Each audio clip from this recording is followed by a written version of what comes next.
Well, good morning, Fort Worth, Texas. 2025, so the grand champion steer for 185,000. Can I help you? Small margarita. That's some really big ones.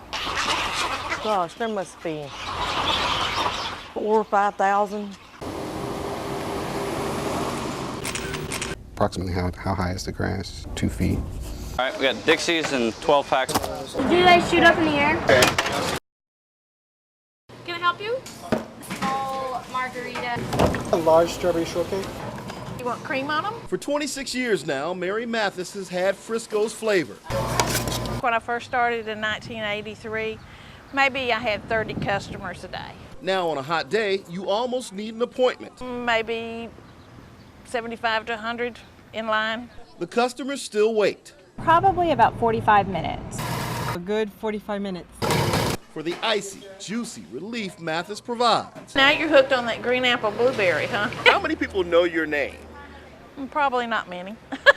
Do you even know the snow cone lady's name? No, I don't. The snow cone lady. The snow cone lady. Snow cone lady. They all just refer to me as the snow cone lady. If Mathis has had a dissatisfied customer, we can't find them.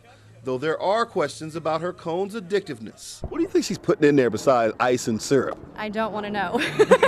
It's better if I don't know. That's because she's pregnant. Here, pregnant moms are a core constituency.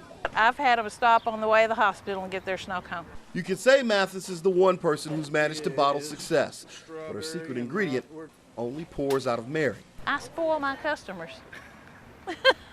That's basically the deal. I spoil my customers. I love them, they love me. Thank y'all. Hello. This is John Sims. He's from Alexander City. They called him a bulldog. He's 5'3".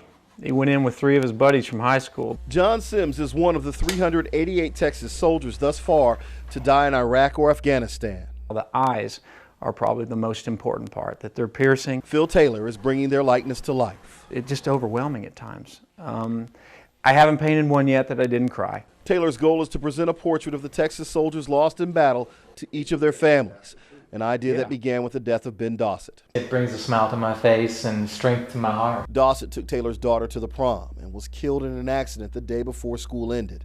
The portrait originally was for his daughter. He decided to give one to the Dossetts. It was one of the most touching gifts I've ever received. The hug that I got from him was just the most unbelievable thing, and we were complete strangers. I only knew his son. That moment of thanks was the birth of the Texas Fallen Soldiers Project. Knowing his gift eased the Dossett's pain, Taylor desired the same for soldiers' families. We're extending grace and mercy to people who are suffering and mourning. I wanted to reach out to them and say, hey, I'm here, I notice it, I appreciate it, and your sacrifice will be recognized with this project.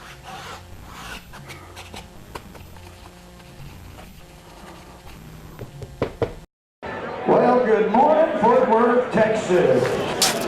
Boots shuffled into the stands early Saturday morning to catch a glimpse of a champion. All eyes were focused on the center of the ring. It's going to be live on national television. The first 2 hours will be live today. The coach and the champ have spent countless hours in Brownfield, Texas, getting ready for this day. An hour and a half every day. Feed in the morning, feed at night, but an hour and a half every day after I get done with all my activities at school. Mallory's been through this before with Warrior, the stock show's grand champion steer. U.S. Trust that wants to go for the grand champion. But the stakes were never this high. I've heard talk of 200,000, so we'll see. Champion of the Fort Worth Stock Show. Once Warrior's in the ring, the competition begins. 2025. With a silent nod or hand movement, a bid is placed. 185. The crowd gets louder as the number balloons until finally, So the grand champion steer for 185,000. the hard work pays off, and it pays well. 185,000. So, a lot of money.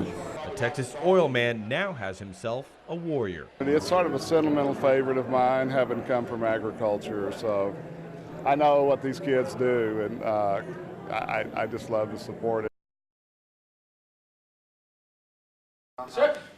My name is Jeremy Wolfgang. I am a 3rd degree black belt testing for 4th degree master's level. I've been doing martial arts for about 14 years. My mom had received a flyer at the school, and she thought that this might help me because I had attention deficit hyperactivity disorder. He was having a hard time, from, starting in kindergarten. He was in the principal's office, 3rd day of school, and I had a lot of thoughts worrying about what he was going to end up like. When I started martial arts in the late 6th, early 7th grade, I was already being threatened that I was going to have to end up going to another school. By the time I was my 8th grade year into my 9th grade year, I was practically unmedicated at all. Show me your nunchuck form. Jeremy was actually one of my first pupils. Well, I remember a small blonde kid that looked unsure of himself. He's matured. He's changed a lot. This is actually the very first test ever that I've conducted in my martial art history for the first level of master. Martial arts has influenced every part of my life. And I've learned to use what I've learned in martial arts in every aspect. It's about being a better person within yourself, and through the physical training and then building a sharp mind, it actually enables you to focus.